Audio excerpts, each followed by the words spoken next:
Hi guys, this is Rohit and today is the last lecture of your entire ML curriculum as of now, right?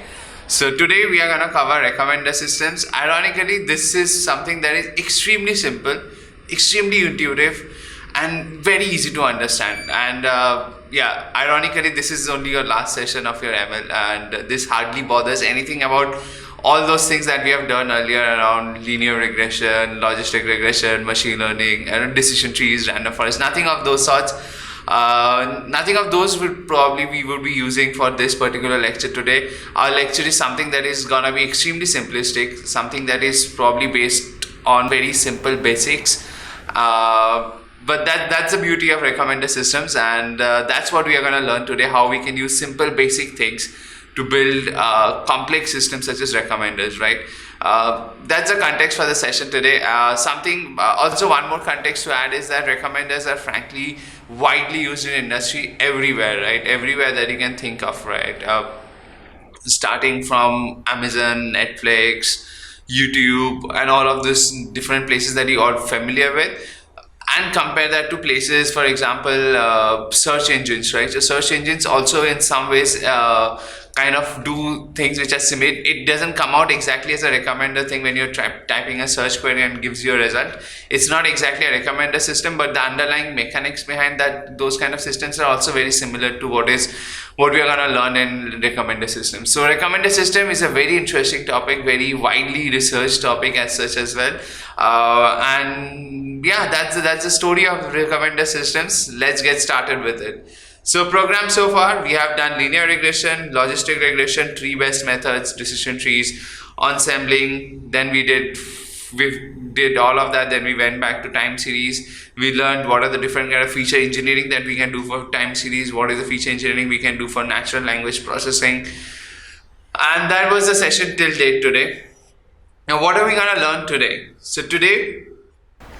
What are we going to learn today? So today we are going to learn what is a recommendation system, something called a long tail. We'll talk about long tail. What is this concept, long tail? Then simple popularity based recommendation systems, collaborative filtering model, and evaluating a recommender systems, and probably also something called content based recommender systems.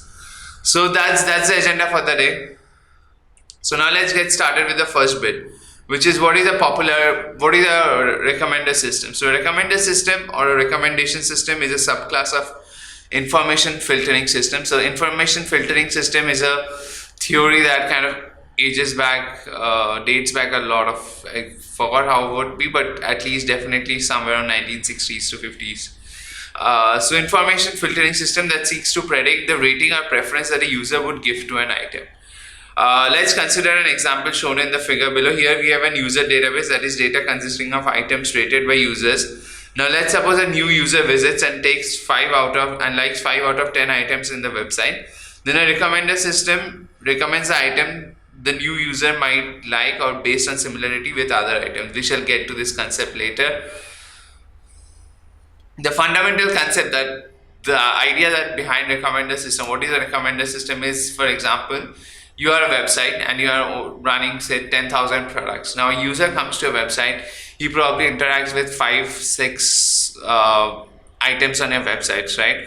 Now based on those interactions, right, the interactions could be of different forms. Interaction could be liked, could be say, in case of YouTube, you can also count interaction as a number of times the video was watched. If not liked, you can count interaction as if it was commented or not, someone commented on the video or not. You can count interaction as also the number of the amount of length of the video the person watched. So there could be different ways of kind of recording this interaction, the most simplistic being like, and definitely there could be different other attributes as well to this interaction. So based on, say you have 10,000 items, as I was saying, and you have this person who comes into a website and he interacts with 5-6 of these items. Based on those interactions, how can you kind of recommend him items which are probably from the rest of the items, right? So there were 1,000 items, he has seen 5-6, so he's left with what, 995 items, right? So 995 items, how can you kind of rank them in an order of his liking, right, in what he would tend to like. So the first item on that list out of those 995 items would be the one that he's very very likely to like per se. So that's the idea of building recommender systems, that you're kind of very very widely familiar with this concept of recommender systems. You see Netflix, you see Amazon, uh, you see YouTube. All of these are basically websites where you have very very high large scale industrial recommenders which are running behind the scenes. So every time you go on YouTube and you're watching a video, you are kind of suggested your recommended list of videos onto your right. So that's exactly a recommender system at work. So based on your interaction with the current video, it kind of suggests what are the next likely videos that you are likely to kind of like, or per se likely to watch as such, right? You would probably like. So that's the idea of recommender system.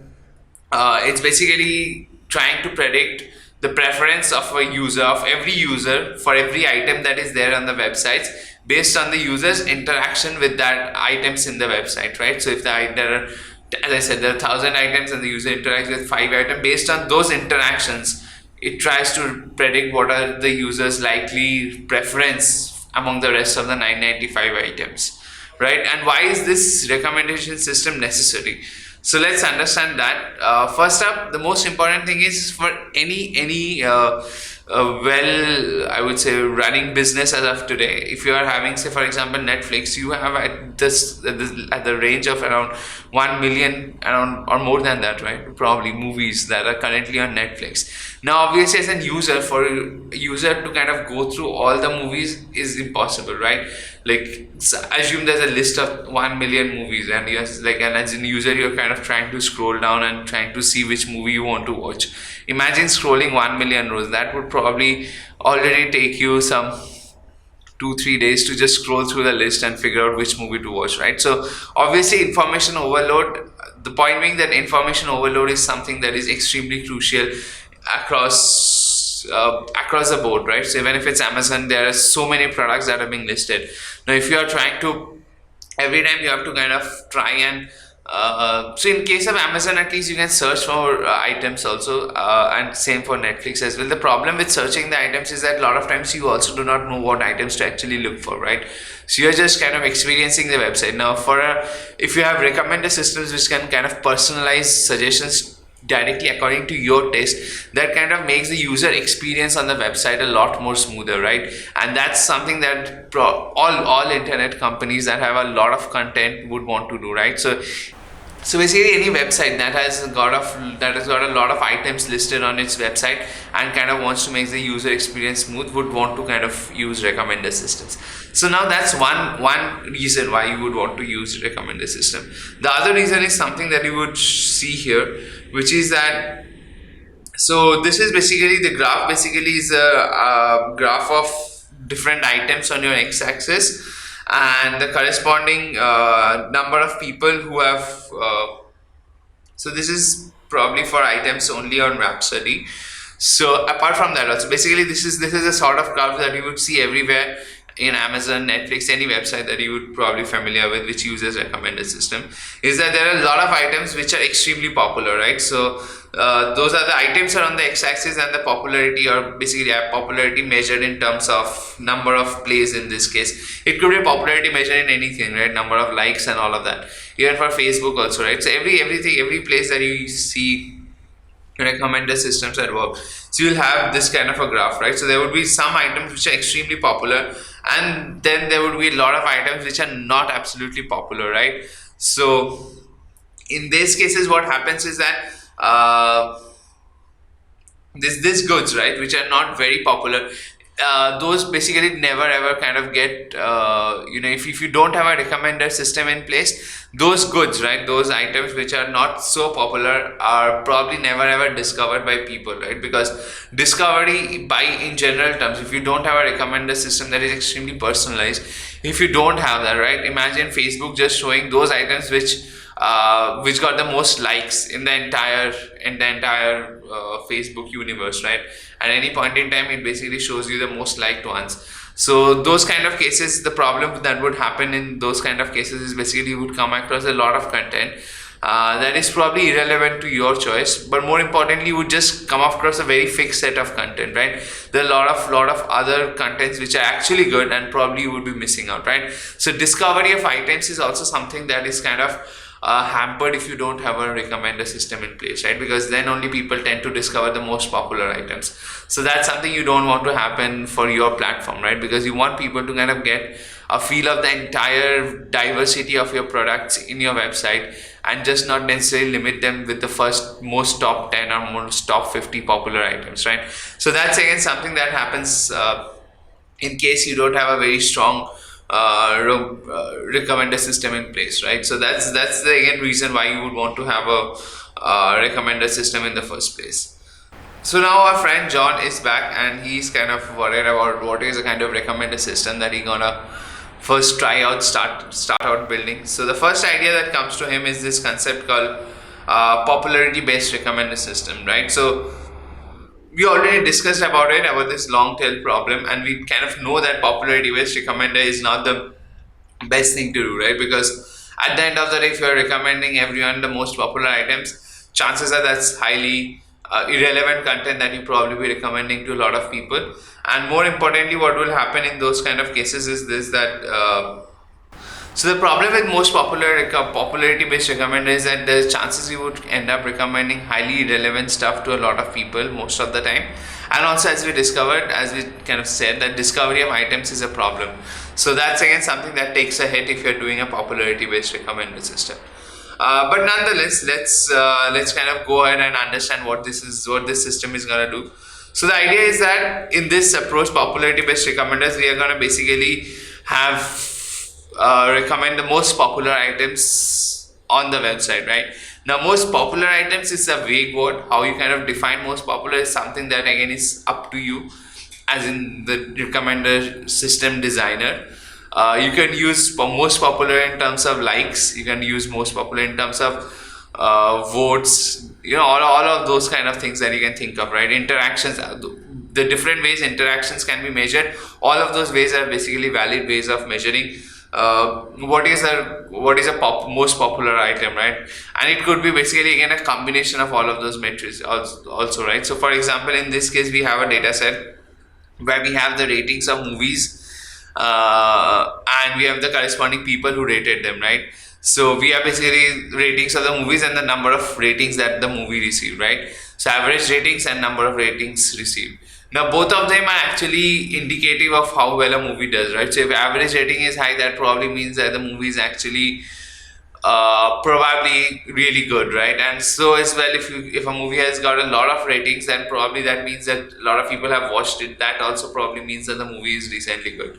So again, to build a popularity recommender, you can use any one of them, or you can combine them. You can take a weighted average of sorts. You can do all those kind of things that you may want to do, right? So that's the idea of popularity based recommenders. Now, what is popular is something that you have to define. In this case, let's go ahead and see how we build this popularity based recommender systems from scratch using a simple example. So in this approach, we basically recommend items which are liked by most number of users. So in this case, our popularity measure is ratings, right? So if a movie has been rated a lot of times, that probably indicates that the movie is probably actually good. So number of ratings is actually something that we are caring for here. We are not caring for average ratings, because the understanding is that if the movie has been rated by just one guy and he's rated it 5-star, that probably doesn't say a lot, because a lot of people have not actually validated that it's just one person's rating.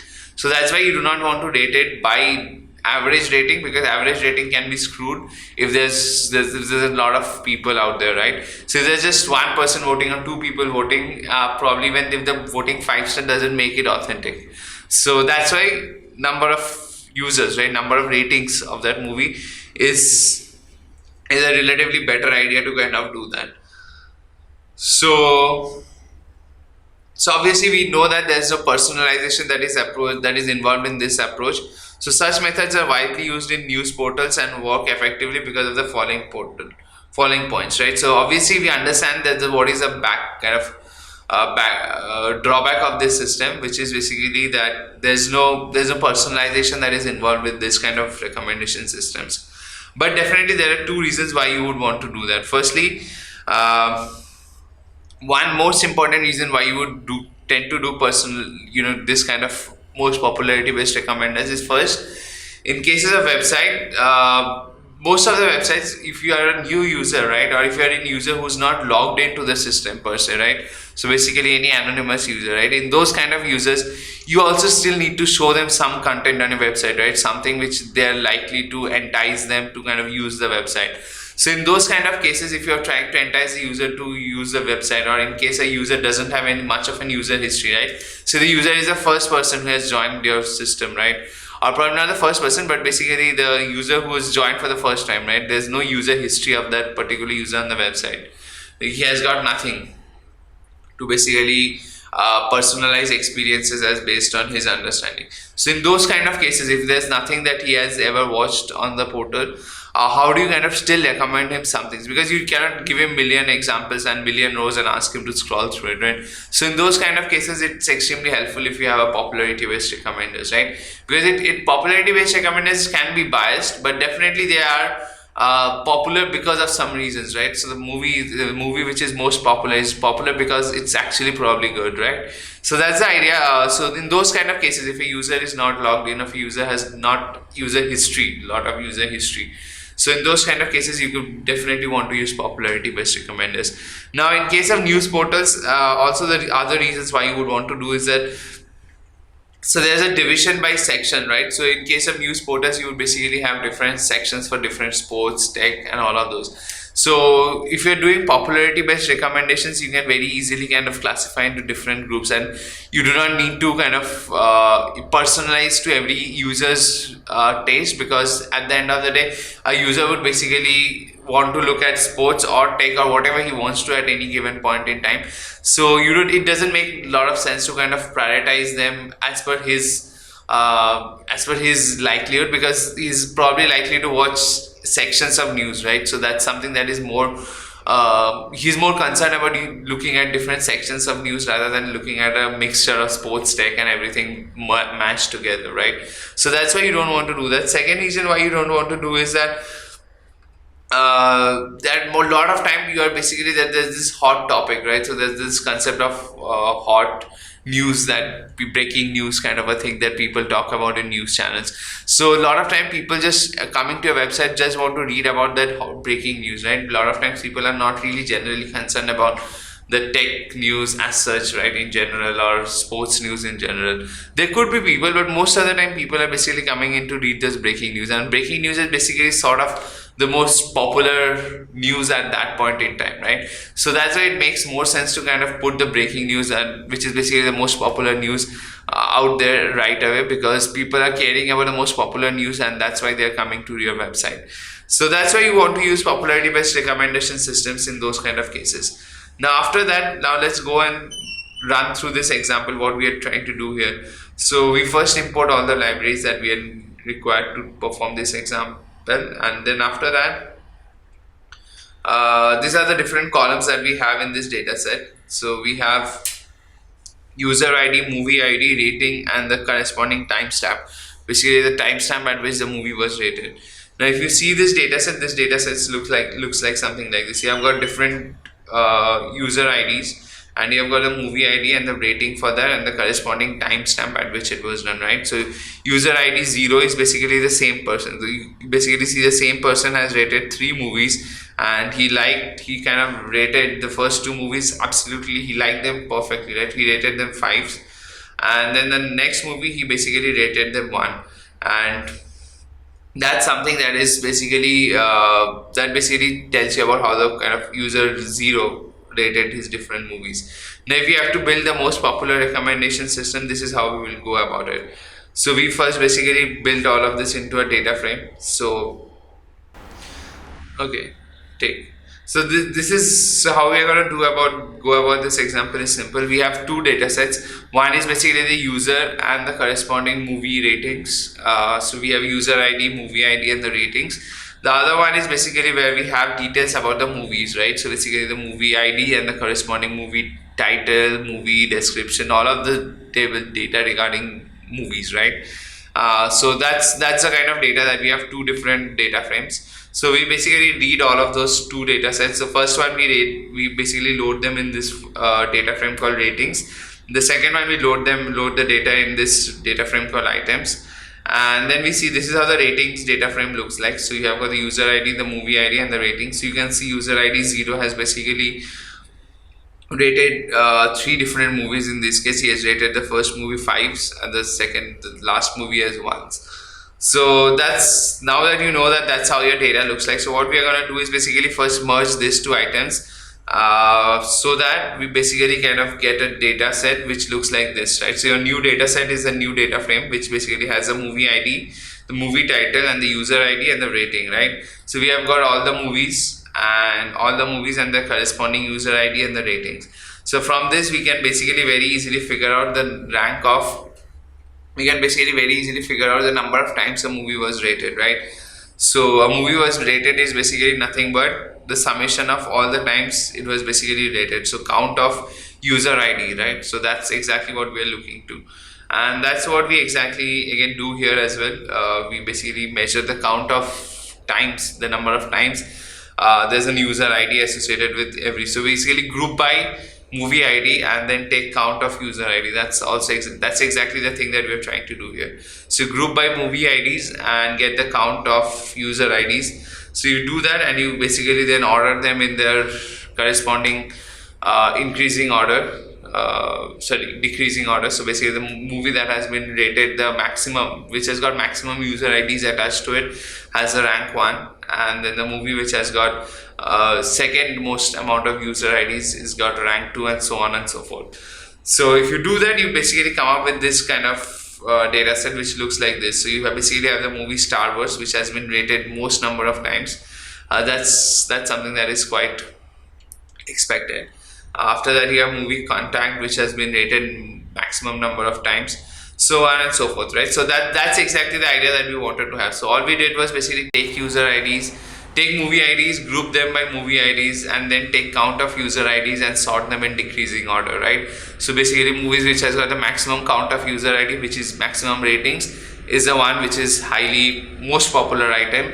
The movie which has got the second most user IDs attached to it, which has got the second most number of views, ratings, and that's just rank 2, right? So that's how we have kind of ordered it, and we can see that Star Wars has been rated by maximum number of people, that is 584 people, and Contact is the second on the list, which has been rated by 509 people, right? So that's the idea, that's what we have used here. So Pandas rank, what is Pandas rank? Pandas rank is this this feature in Pandas where you can kind of use Pandas rank to kind of rank